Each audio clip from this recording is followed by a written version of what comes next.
Chapter 16 Environmental Issues. Human population size has grown enormously over the last 100 years.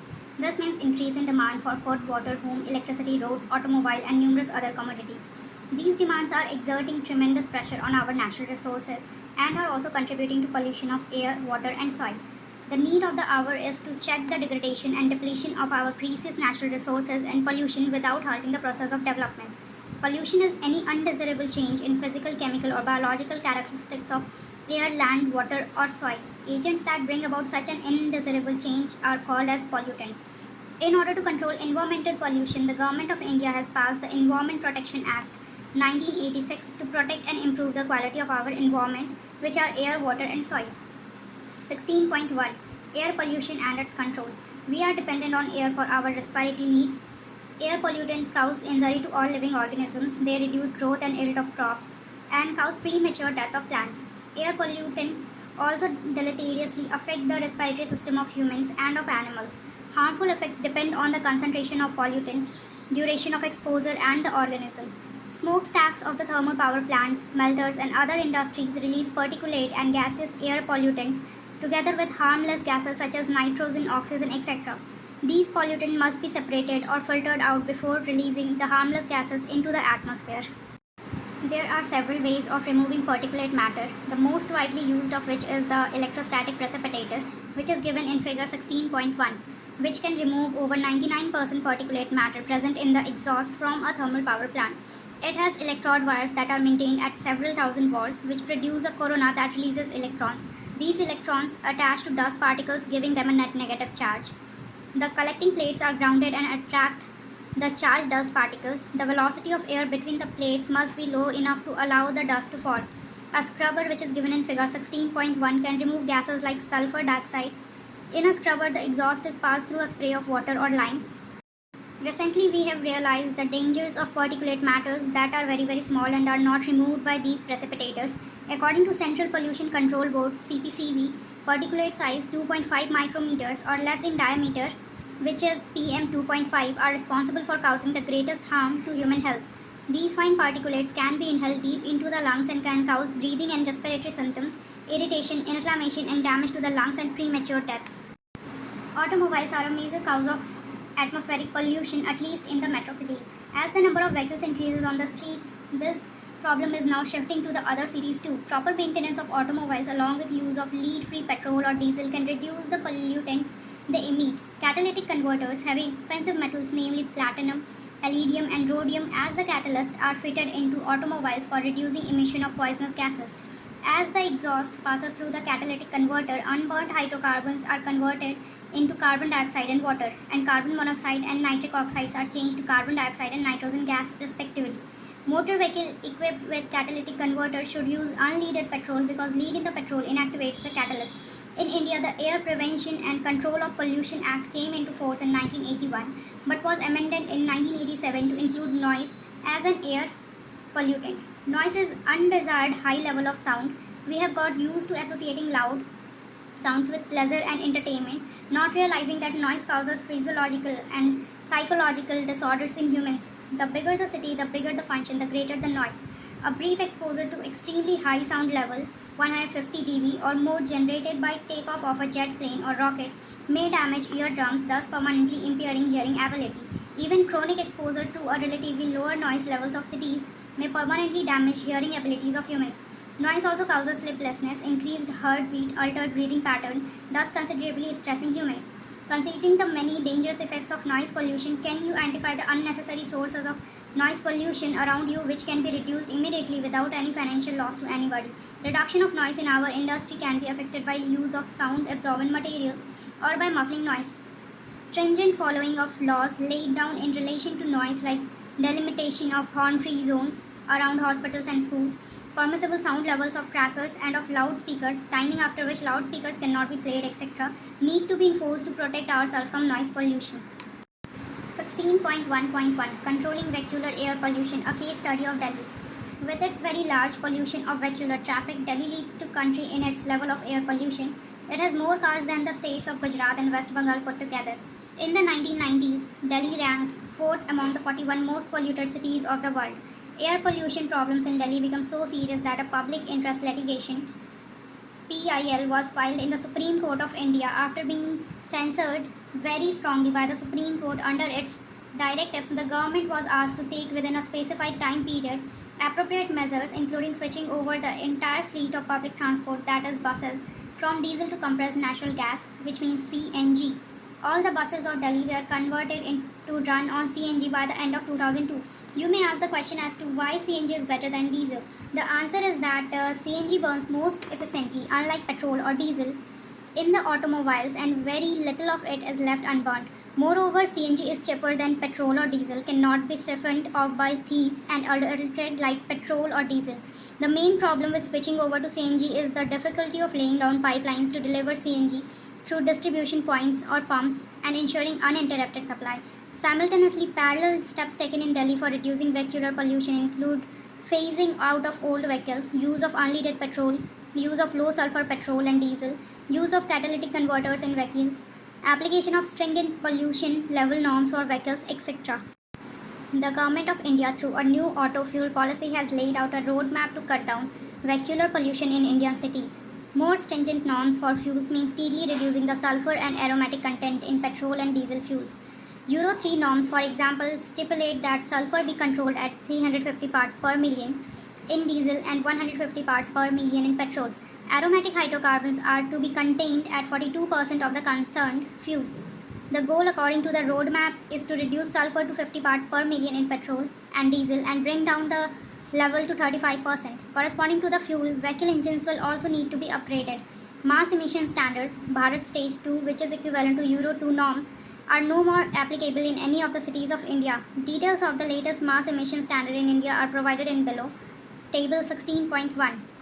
Table showing the mass emission standard in India. Type of vehicles, norms, cities of implementation.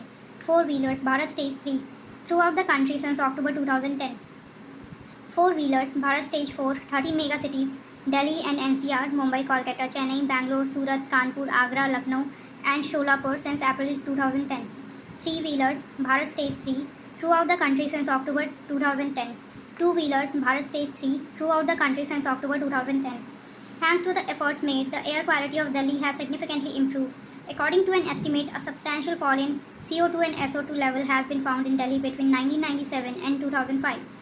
16.2 Water pollution and its control. Human beings have been abusing the water bodies around the world by disposing into them all kinds of waste.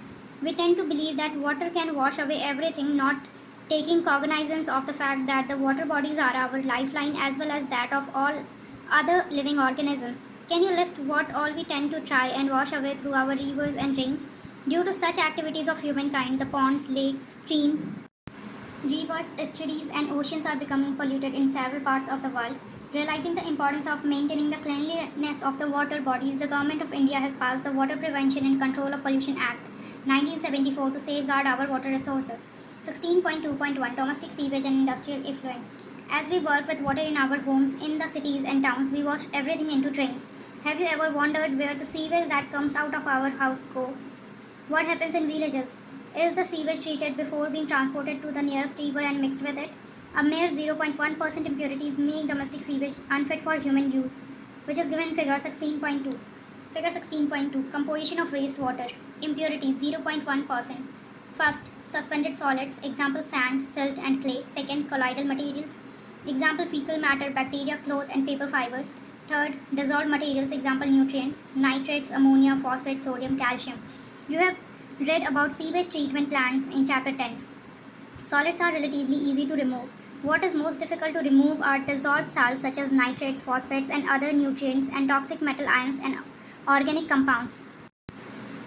Domestic sewage primarily contains biodegradable organic matter which readily decomposes thanks to bacteria and other microorganisms which can multiply using these organic substances as substrate and hence utilize some of the components of sewage. It is possible to estimate the amount of biodegradable organic matter in sewage water by measuring biochemical oxygen demand, which is BOD.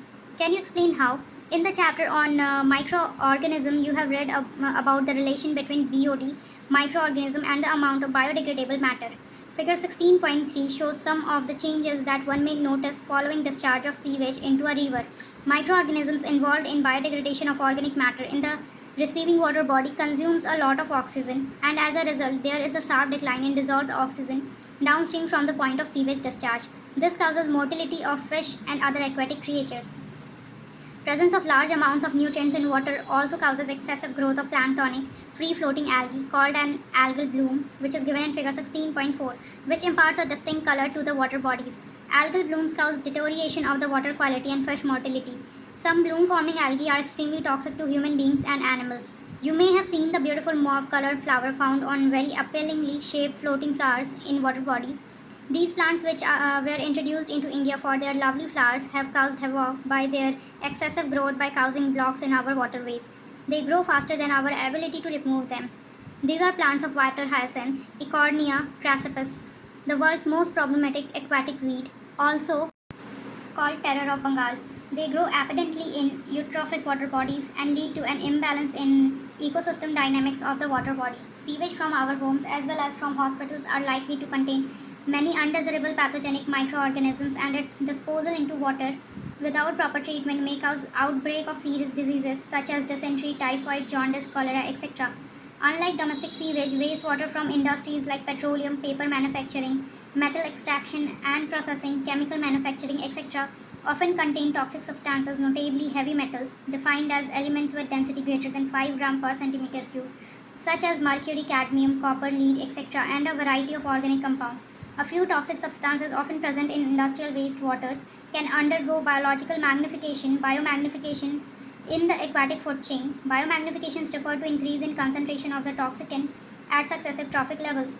This happens because a toxic substance accumulated by an organism cannot be metabolized or excreted and is thus passed on to the next higher trophic level. This phenomenon is well known for mercury and DDT.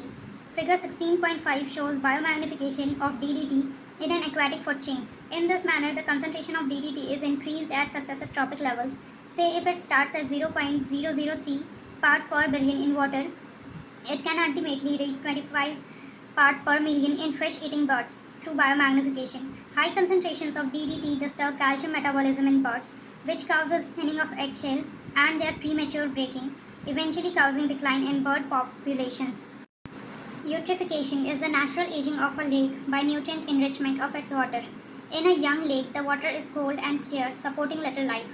With time, streams draining into the lake introduce nutrients such as nitrogen and phosphorus, which encourage the growth of aquatic organisms. As the lake's fertility increases, plant and animal life burgeons, and organic remains begin to be deposited on the lake bottom. Over the centuries, as the silt and organic debris pile up, the lake grows shallower and warmer with warm water organisms, supplanting those that thrive in a cold environment. Marsh plants take root in the shallows and begin to fill in the original lake basin. Eventually, the lake gives way to a large masses of floating plants, bog, finally converting into land. Depending on climate, size of the lake, and other factors, the natural aging of a lake may spend thousands of years. However, pollutants from man's activity, like effluents from the industries and homes, can radically accelerate the aging process. This phenomenon has been called cultural or accelerated eutrophication. During the past century, lakes in many parts of the earth have been severely eutrophied by sewage and agriculture and industrial wastes. The prime contaminants are nitrates and phosphates, which act as plant nutrients. They overstimulate the growth of algae, causing unsightly scum and unpleasant odors, and robbing the water of dissolved oxygen vital to other aquatic life. At the same time, other pollutants flowing into a lake may poison whole population of fish, whose decomposing remains further deplete the water's dissolved oxygen content. In such fashion, a lake can literally choke to death. Heated, which is thermal wastewater flowing out of electricity generating units, example thermal power plants, constitute another important category of pollutants. Thermal wastewater eliminates or reduces the number of organisms sensitive to high temperature and may enhance the growth of plants and fish in extremely cold areas, but only after causing damage to the indigenous flora and fauna.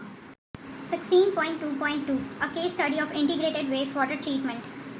Wastewater, including sewage, can be treated in an integrated manner by utilizing a mix of artificial and natural processes. An example of such an initiative is the town of Arcata, situated along the northern coast of California. Collaborating with biologists from the Humboldt State University, the townspeople create an integrated wastewater treatment process within a natural system. The cleaning occurs in two stages. A. The conventional sedimentation, filtering, and chlorine treatment are given. After this stage, lots of dangerous pollutants like dissolved heavy metals still remain. To combat this, an innovative approach was taken, and B. The biologists developed a series of 6 connected marshes over 60 hectares of marshland. Appropriate plants, algae, fungi, and bacteria were seeded into this area, which neutralize, absorb, and assimilate the pollutants. Hence, as the water flows through the marshes, it gets purified naturally. The marshes also constitute a sanctuary with a high level of biodiversity in the form of fishes, animals, and birds that now resides there. A citizens group called Friends of the Arcata Marsh (FOAM) are responsible for the upkeep and safeguarding of this wonderful project. All this time, we have assumed that removal of waste requires water, that is, the creation of sewage. But what if water is not necessary to dispose of human waste, like excreta? Can you imagine the amount of water that one can save if one didn't have to flush the toilet? Well, this is already a reality. Ecological sanitation is a sustainable system for handling human excreta using dry composting toilets. This is a practical, hygienic, efficient, and cost effective solution to human waste disposal. The key point to note here is that with this composting method, human excreta can be recycled into a resource as natural fertilizers, which reduces the need for chemical fertilizers. There are working eco-sand toilets in many areas of Kerala and Sri Lanka. 16.3 Solid waste. Solid waste refer to everything that goes out in trash. Municipal solid waste are waste from homes, office, stores, schools, hospitals, etc. that are collected and disposed by the municipality. The municipal solid waste generally comprise paper, food waste, plastic, glass, metals, rubber, leather, textile, etc. Burning reduces the volume of the waste. Although it is generally not completely burned to completion, and open dumps often serve as the breeding ground for rats and flies. Sanitary landfills were adopted as the substitute for open burning dumps. In a sanitary landfill, waste are dumped in a depression or trench after compaction and covered with dirt every day. If you live in a town or city, do you know where the nearest landfill site is? Landfills are also not really much of a solution since the amount of garbage generation, especially in the metros, has increased so much that these sites are getting filled too. Also, there is danger of seepage of chemicals, etc., from these landfills polluting the underground water resources. A solution to all this can only be in human beings becoming more sensitive to these environmental issues. All waste that we generate can be categorized into 3 types: A. Biodegradable, B. Recyclable, and C. The non biodegradable. It is important that all garbage generated is sorted. What can be reused or recycled should be separated out. Our kabadiwalas and rag pickers do a great job of separation of materials for recycling. The biodegradable materials can be put into deep pits in the ground and be left for natural breakdown. That leaves only the non biodegradable to be disposed of. The need to reduce our garbage generation should be a prime goal. Instead, we are increasing the use of non biodegradable products. Just pick any ready made packet of any good quality eatable, say a biscuit packet, and study the packaging. Do you see the number of protective layers used? Note that at least one layer is of plastic. We have started packaging even our daily use products like milk and water in polybags. In cities, fruits and vegetables can be bought packed in beautiful polystyrene and plastic packaging. We pay so much, and what do? Contribute heavily to environmental pollution. State governments across the country are trying to push for reduction in use of plastics and use of eco-friendly packaging. We can do our bit by carrying cloth or other natural fiber carry bags when we go shopping and by refusing polythene bags. Hospitals generate hazardous waste that contain disinfectants and other harmful chemicals and also pathogenic microorganisms. Such waste also require careful treatment and disposal. The use of incinerators is crucial to disposal of hospital waste. Irreparable computers and other electronic goods are known as electronic waste, which is e-waste. E-waste are buried in landfills or incinerated. Over half of the e-waste generated in the developed world are exported to developing countries, mainly to China, India, and Pakistan, where metals like copper, iron, silicon, nickel, and gold are recovered during recycling process. Unlike developed countries, which have specifically built facility for recycling of e-waste, recycling in developing countries often involves manual participation, thus exposing workers to toxic substances present in the e-waste. Recycling is the only solution for the treatment of e-waste, provided it is carried out in an environment-friendly manner. 16.3.1 Case Study of Remedy for Plastic Waste. A plastic sack manufacturer in Bangalore has managed to find the ideal solution to the ever increasing problem of accumulating plastic waste. Ahmed Khan, aged 57 years old, has been producing plastic sacks for 20 years. About 8 years ago, he realized that plastic waste was a real problem. Polyblend, a fine powder of recycled, modified plastic, was developed then by his company. This mixture is mixed with the bitumen that is used to lay roads. In collaboration with RV College of Engineering and the Bangalore City Corporation, Ahmed Khan proved that blends of polyblend and bitumen, when used to lay roads, enhance the bitumen's water repellent properties and help to increase road life by a factor of 3. The raw material for creating polyblend is any plastic film waste. So, against the price of rupees 0.40 per kg that rag pickers had been getting for plastic waste, Khan now offers rupees 6 using Khan's technique. By the year 2002, more than 40 kilometers of road in Bangalore has already been laid. At this rate, Khan will soon be running short of plastic waste in Bangalore to produce polyblend. Thanks to innovation like polyblend, we might still avoid being smothered by plastic waste. 16.4 Agrochemicals and their effects. In the wake of Green Revolution, use of inorganic fertilizers and pesticides had increased manifold for enhancing crop production. Pesticides, herbicides, fungicides, etc. are being increasingly used. These, incidentally, are also toxic to non-targeted organisms that are important components of the soil ecosystem. Do you think these can be biomagnified in the terrestrial ecosystem? We know what the addition of increasing amount of chemical fertilizers can do to aquatic ecosystem vis-a-vis eutrophication. The current problem in agriculture are therefore extremely grave. 16.4.1 Case study of organic farming. Integrated organic farming is a cyclical zero waste procedure where waste products from one process are cycled in as nutrients for the other process. This allows the maximum utilization of resource and increases the efficiency of production. Ramesh Chandra Dagar, a farmer in Sonipat, Haryana, is doing just this. He includes beekeeping, dairy management, water harvesting, composting, and agriculture in a chain of processes which support each other and allow an extremely economical and sustainable venture. There is no need to use chemical fertilizers for crops as cattle excreta, which is dung, are used as manure. Crop waste is used to create compost, which can be used as a natural fertilizer or can be used to generate natural gas for satisfying the energy needs of the farm. Enthusiastic about spreading information and help on the practice of integrated organic farming, Dagar has created the Haryana Kisan Welfare Club with a current membership of 5,000 farmers.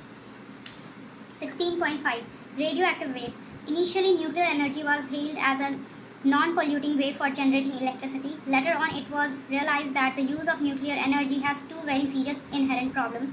The first is accidental leakage, as occurred in the 3 Mile Island and Chernobyl incidents, and the second is safe disposal of radioactive waste. Radiation that is given off by nuclear waste is extremely damaging to organisms because it causes mutations at a very high rate. At high doses, nuclear radiation is lethal, but at lower doses, it creates various disorders, the most frequent of all being cancer. Therefore, nuclear waste is an extremely potent pollutant and has to be dealt with utmost caution. It has been recommended that storage of nuclear waste after sufficient pre-treatment should be done in suitably shielded containers buried within the rocks, about 500 meters deep below the Earth's surface. However, this method of disposal is meeting stiff opposition from the public. Why do you think this method of disposal is not agreeable to many people? 16.6 Greenhouse effect and global warming. The term greenhouse effect has been derived from a phenomenon that occurs in a greenhouse. Have you ever seen a greenhouse? It looks like a small glass house and is used for growing plants, especially during winter. In a greenhouse, the glass panel lets the light in but does not allow heat to escape. Therefore, the greenhouse warms up very much like inside a car that has been parked in the sun for a few hours. The greenhouse effect is a naturally occurring phenomenon that is responsible for heating of Earth's surface and atmosphere. You would be surprised to know that without greenhouse effect, the average temperature at surface of Earth would have been a chilly -18 degrees Celsius rather than the present average of 15 degrees Celsius. In order to understand the greenhouse effect, it is necessary to know the fate of the energy of sunlight that reaches the outmost atmosphere, which is given in figure 16.6. Clouds and gases reflect about one-fourth of the incoming solar radiation and absorb some of it, but almost half of incoming solar radiation falls on Earth's surface, hitting it, while a small proportion is reflected back. Earth's surface re-emits heat in the form of infrared radiation, but part of this does not escape into space as atmospheric gases. Example, carbon dioxide, methane, etc. absorb a major fraction of it. The molecules of these gases radiate heat energy and a major part of which again comes to Earth's surface, thus heating it up once again. This cycle is repeated many a times. The ever-mentioned gases, carbon dioxide and methane, are commonly known as greenhouse gases, which is given in figure 16.7 because they are responsible for greenhouse effect.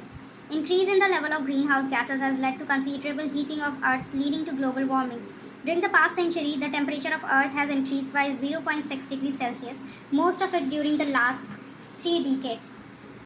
Scientists believe that this rise in temperature is leading to deleterious change in the environment and resulting in odd climatic changes, which is example El Nino effect, thus leading to increased melting of polar ice caps as well as other places like the Himalayan snow caps. Over many years, this will result in a rise in sea level that can submerge many coastal areas. The total spectrum of changes that global warming can bring about is a subject that is still under active research. How can we control global warming? The measures include cutting down use of fossil fuel, improving efficiency of energy uses, reducing deforestation, planting trees, and slowing down the growth of human population. International initiatives are also being taken to reduce the emission of greenhouse gases into the atmosphere. 16.7 Ozone depletion in the stratosphere. You have earlier studied in the chemistry textbook of class 11 about bad ozone formed in the lower atmosphere, which is troposphere, that harms plants and animals. There is good ozone also. This ozone is found in the upper part of the atmosphere called the stratosphere, and it acts as a shield absorbing ultraviolet radiation from the sun. UV rays are highly injurious to living organisms since DNA and proteins of living organisms preferentially absorb UV rays, and its high energy breaks the chemical bond within these molecules. The thickness of the ozone in a column of air from the ground to the top of the atmosphere is measured in terms of Dobson units, which is DU. Ozone gas is continuously formed by the action of UV rays on molecular oxygen and also degraded into molecular oxygen in the stratosphere. There should be a balance between production and degradation of ozone in the stratosphere. Of late, the balance has been disrupted due to enhancement of ozone degradation by chlorofluorocarbons, which is CFCs. CFCs find wide use as refrigerants. CFCs discharged in the lower part of the atmosphere move upward and reach stratosphere. In stratosphere, UV rays act on them, releasing chlorine atoms. Chlorine degrades ozone, releasing molecular oxygen. With these atoms acting merely as catalysts, chlorine atoms are not consumed in the reaction. Hence, whatever CFCs are added to the stratosphere, they have permanent and continuing effect on ozone levels. Although ozone depletion is occurring widely in the stratosphere, the depletion is particularly marked over the Antarctic region. This has resulted in formation of a large area of thin ozone layer, commonly called as ozone hole, which is given in figure 16.8. UV radiation of wavelengths shorter than UVB are almost completely absorbed by Earth's atmosphere, given that the ozone layer is intact. But UVB damages DNA and mutation may occur. It causes aging of skin, damage to skin cells, and various types of skin cancer. In human eye, cornea absorbs UVB radiation, and a high dose of UVB causes inflammation of cornea called slow blindness, cataract, etc. Such exposure may permanently damage the cornea. Recognizing the deleterious effect of ozone depletion, an international treaty known as Montreal Protocol was signed at Montreal, Canada in 1987, effective in 1989, to control the emission of ozone depleting substances. Subsequently, many more efforts have been made and protocols have laid down definite roadmaps separately for developed and developing countries for reducing the emission of CFCs and other ozone depleting chemicals. 16.8 Degradation by improper resource utilization and maintenance. The degradation of natural resources can occur not just by the action of pollutants but also by improper resource utilization practices. Soil erosion and desertification. The development of the fertile topsoil takes centuries, but it can be removed very easily due to human activities like overcultivation, unrestricted grazing, deforestation, and poor irrigation practices, resulting in arid patches of land. When large barren patches extend and meet over time, a desert is created.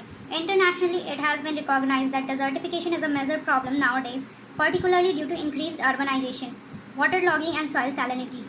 Irrigation without proper drainage of water leads to waterlogging in the soil. Besides affecting the crops, waterlogging draws salt to the surface of the soil. The salt then is deposited as a thin crust on the land surface or starts collecting at the roots of the plants.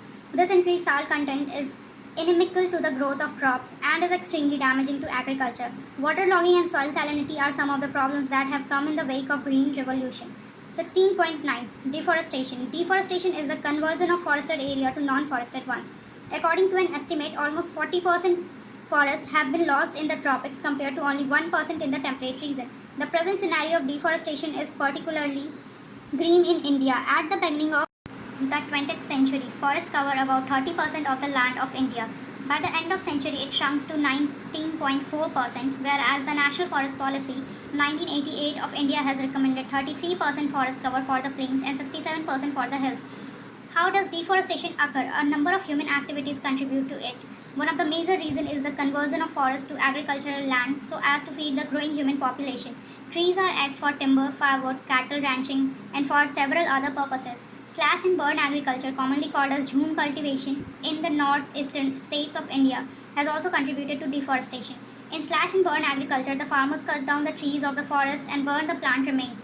The ash is used as a fertilizer, and the land is then used for farming or cattle grazing. After cultivation, the area is left for several years so as to allow its recovery. The farmers then move on to other areas and repeat this process.